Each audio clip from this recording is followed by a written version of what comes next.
جهان تاریک بود، شبی سرد و طولانی و بی انتها.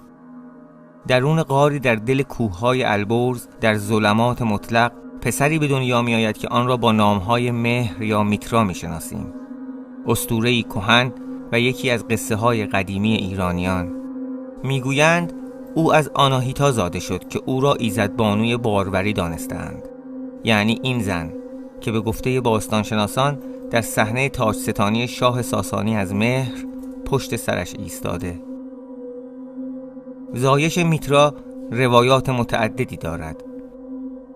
برخی او را زاده از سنگ می دانند و عده‌ای هم او را برآمده از گل نیلوفر، همان نقش معروفی که به دفعات در نقش برجسته های هخامنشی دیده می شود. مثلا اینجا در دست داریوش هخامنشی که بر تخت سلطنت نشسته. پژوهشگران گرچه درباره تولد مهر روایات گوناگون گفته‌اند، اما در یک چیز هم عقیده‌اند، اینکه مهر در نخستین شب زمستان به دنیا آمد، همان شبی که آن را شب یلدا می‌نامیم، طولانی ترین شب سال.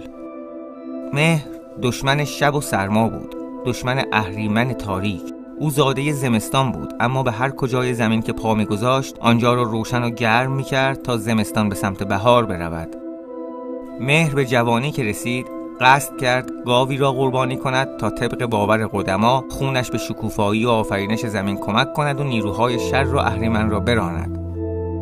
گاو تنومند از دست مهر گریخت، اما کلاغ و سگ جایش را به مهر نشان دادند و مهر یا همان میترا گاو را به غاری برد و با دشنه‌ای گلوی او را برید. خون این گاو باعث بارور شدن زمین و برآمدن گندم و رویش درختان شد. اما اهریمن هم بیکار ننشست. او زمین را تاریک و بیبار می‌خواست. پس به فرمان او مار و عقرب و مورچه خون گاو را مکیدند تا به زمین نریزد. آنها نطفه گاو را آلوده کردند، اما مهر دوباره خون را بر زمین جاری و نطفه را پاک کرد تا از آن نخستین انسان‌ها به دنیا بیایند، یعنی مشی و مشیانه.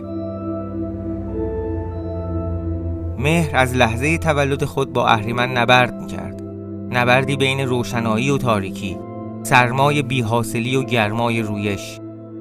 اهریمن مسبب خشکسالی و بلایای طبیعی است و مهر بانی عشق و زندگی و باروری. مهر هر آنچه آموختنی بوده از ساختن خانه و به بار آوردن محصول و چرای دام به آدمیان آموخت و در شب یلدایی دیگر گاوی دیگر قربانی کرد و به آسمان رفت.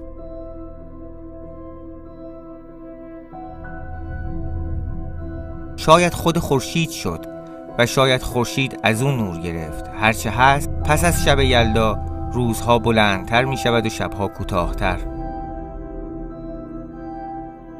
این اسطوره کهن امروز تنها قصه است از اجداد قدیمی ما، قصه‌ای که از آن می توان ترس به سرمای زمستان و خشکسالی و بلایای طبیعی را دید و امید به زدودن سختی‌های زندگی و به بار نشستن محصول زحمات.